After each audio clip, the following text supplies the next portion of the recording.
Hello, welcome to the Ski Racing Podcast Extra with me and certain Mr. Tord Nielsen sat over there, and we're going to talk you through some giant slalom Olympic action. And it's the first of the women's events, and it sits towards the end of the men's schedule. So it is going to be a belter. We'll have some form for you by then, but we're going to pick blind because we like it more interesting.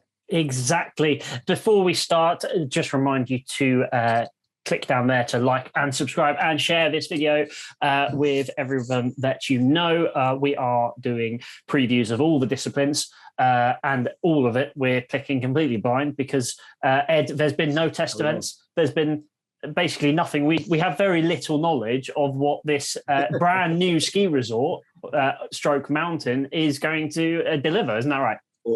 Yeah, and very little knowledge in general as well. So.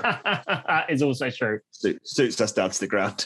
Yeah, exactly. What we do know, or what you know, and you tell me because you're the brains of this outfit, is that it is pretty much, am I right in saying, basically 100% artificial snow. They have had some snow, but it's pretty much artificial snow. It's a brand new ski resort, purpose-built for the Olympics. Yeah. What more can you tell us about the kind of terrain and the conditions? Not a lot. You've pretty much said it all. Yeah, they've designed it from scratch. They basically picked a mountain that isn't too far away from Beijing that they then cut down a load of trees, created some trails, got in lift companies to come and build lift companies, and then built the Olympic Village around, built into the side of the mountain with viewing areas, viewing platforms, access roads, and all that sort of stuff. So they've done it.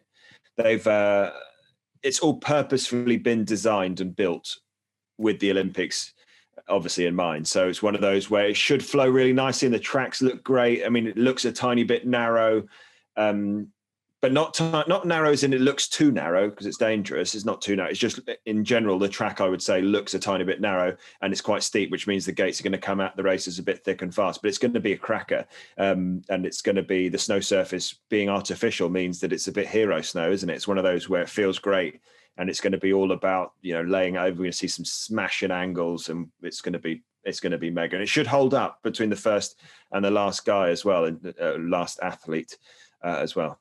Which means obviously it'll be a bit more fair across the board. And you're saying it's hero snow. That means we're going to get some incredible super slow-mo, I'm guessing, in between all of the action, which is great. Now let's cover the men's, which happens on the 13th of February. What are your initial thoughts when looking at this race?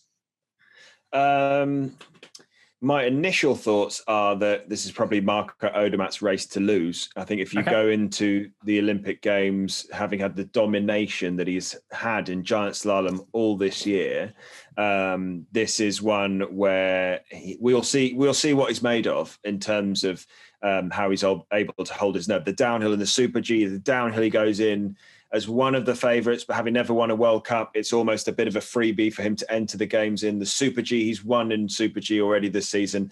So there'll be a bit of pressure on him there, but he's dominated the Giant Slalom Tour standings.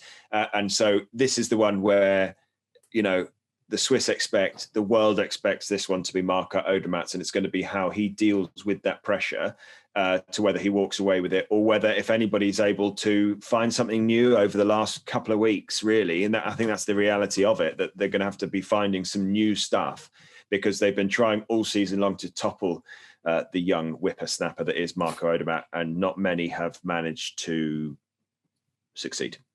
And I mean, you're saying that this is the one thing to lose and the pressure. Do you think that it could get to a point where it gets too much for him? That actually, because that obviously has the confidence of skiing really well and so forth, but having that pressure from such an alpine rich country as well. We haven't seen him buckle from the pressure yet at all. When he won in Adelboden in front of home crowds, which he's not, last year we didn't have crowds. Yeah. So when he started doing really well, which is probably, he did well at the end of the season beforehand, but then last season, which was the full COVID year, when we didn't have any crowds, when he really started to establish himself as one of the main players, no crowds. So then Adelboden comes and we've only got 13,000, but they're 13,000 screaming Swiss fans that expect a victory. And so for him to, deal with with all of that, he just took it in his stride as bloody usual. The guy just is so cool, calm and collected, and he's got the skills to back it up, and he seems... But Olympics is a different game. It's a very different game. And in terms of any competitors coming in there, is there anyone you really genuinely think could take it off him? I mean, or do you think, obviously we need to figure that maybe he can make a mistake, and that's how he is only human after all. But who would be at least second, third, fourth? Maybe? I think if you go in, if you'd gone into the start of this season, you would have said Alexei Pantero. But he's really struggled this year. Really struggled from a performance standpoint. He struggled with his equipment early on, with him deciding to ski on the longer ski or the shorter ski, with most of the athletes now choosing to ski on a longer giant slalom ski. Pantero was one of the only guys skiing on a shorter ski. And so I think he has struggled a little bit with that, and we'll see whether he's found something different. He went away to the beach. He put up some pictures about the beach, and you're out on the stairs there, love. Yeah, we can see you. And so it's just whether he's able to find some form, because he's really struggled with his form. But Christopherson's been skiing very well in GS as well. Manu Feller, surprise giant slalom skier of the season. So let's see if he's... he's sitting second in the standing. So it's one of those whether we'll see him continue with that mega form. But Loic Meillard's been skiing well in GS. Mathieu Fevre, who's the world champion from Cortina last year, he kind of did that from nowhere. Big game skier. But I think those guys, I honestly think those guys are fighting for second. Okay, so I think it's pretty nailed down, isn't it? Let's go. Odermatt's got to be the prediction, right? Yeah. All right. Well, that was probably going to be the easiest one we've previewed so far, right? Oh yeah. Yeah. Oh, yeah. All right. We'll be back with the women's in 2 secs. And we're back, and we're going to talk women's giant slalom, which is happening on the 7th of February. First event for the ladies. It is the first event. We've just spoken about the men's, where it's kind of one guy we basically think is going to take it. What do you reckon on the women's side? Is it as straightforward as the men's? No. Which is and good. We'll see you all again. Good night. No, it isn't as straightforward on the women's side.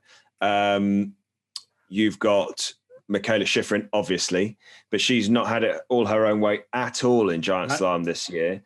Tessa Worley as well, who's picked up a win already in the World Cup standings. Sarah Hector for the Swedes has been, I would probably go so far as to say, dominating the last few GSs on the World Cup tour, and she will go into as favourite, but you can't look past Michaela Schifrin or Petra Vlhova, really, I think, for these as well. So it's good. I'd say there's probably, you're almost able to call a podium here, I think, but there's certainly 5 athletes that could win. I mean, I think being that it's the first event for the women's, I think Schifrin's going to really feel like this is her place to set the bar high, go out. If she can get that first medal, then it's kind of, I'm not going to say easy street, because that's maybe a bit disrespectful, but like for her, that's going to be such a massive boost for her, isn't it? Yeah, but I think the last Olympics, she went in as the dominating factor in women's technical disciplines. Whereas I think this year she's really had to fight for her wins that she's had, and been, beaten fair and square in a few races already, which I don't think we really saw that normally. I think in last season especially, she put her skis on and you'd be like, oh, Schifrin's in the race, Schifrin's going to win. Yeah. Whereas I don't think you've been able to say that this season, and I think that's due to the fact that the rest of the ladies have really raised their game, and Schifrin's forced them to do it, as has Vlhova in slalom as well. That's on the slalom side. It's the 2 of them, but I think Schifrin's really forced the ladies to look hard and deep, inwards at themselves, and I think that's testament to how good she is. But yeah, I think it's going to be really difficult, this one. I do think that with the fact that the experience of Shiffrin comes into play when it's the Olympics, compared to not Vlhova maybe, but I do think compared to maybe the others where she can kind of come in and know what she's doing. There's no she will have pressure, but not kind of. She's been there and done. She's been there and done that, hasn't she? She's won Olympic titles and stuff before, whereas Hector's not won an Olympic title. She's maybe not as used to being the person that everybody looks at. Michaela Shiffrin's been the person that everybody's looked at to win and expects to win for the vast majority of her career now. So she's very used to sort of having that on her shoulders as the person who is going to win or the person to beat, let's say. Whereas I think Sarah Hector maybe goes into the Olympic Games from a slightly different angle. I think she goes in there as, one of the favourites in terms of the form, but I think yet to be really examined on an Olympic stage when she's going as well as she has been. So I think it's going to be really interesting to see how she deals with that. Yeah, and we all know that on an unknown mountain and the Olympics, form kind of goes out the window to a certain degree. Yeah, kind of. I think it'll do. I think to a certain degree. Yeah, I think a lot. I mean, I think if you're the person in form, you say form's really important. I go into here off the back of some really good results. I'm feeling great. Technique's going well, and I'm confident. But if you haven't got form, you go in going, well, it's a brand new hill. It's the Olympic Games. Anything can happen, and it's about 1 day, 2 runs in the tech discipline. So you're right. I think if you're in form, you love being in form, and it's great. And if you've not got any form, you've got plenty of other things that you can draw on to sort of pull yourself up to where you need to be. 100%. In terms of prediction, I mean, I'm gonna. Yeah, where are you thinking? I'm going to go with Shiffrin. I'm going to go against my country woman, and I think Sarah Hector will get third. I think it'll be Vlhova second and Shiffrin first. That's kind of my mindset. That's how I think it will kick off in terms of the Olympics. But yeah.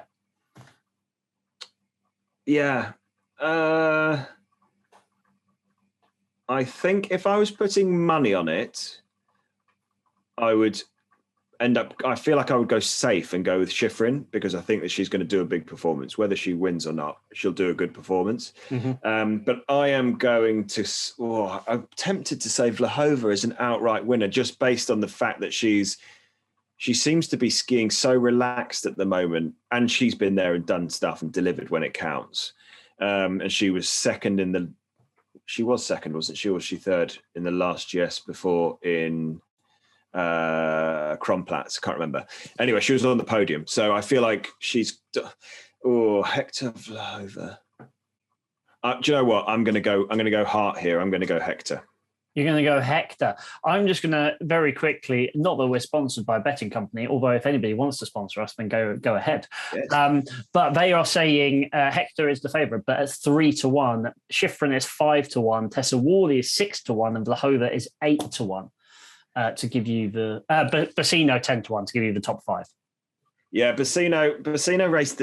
I don't know what she was doing there. She raced the Super G in Garmisch on Sunday, couple of days ago, and then goes out to the Olympic Games late for her favourite discipline, which is the giant slalom. Real head scratcher. No idea what she's doing there, and whether she's going to be fit and ready to go is another thing. But yeah, I don't know. Yeah, I think Hector maybe.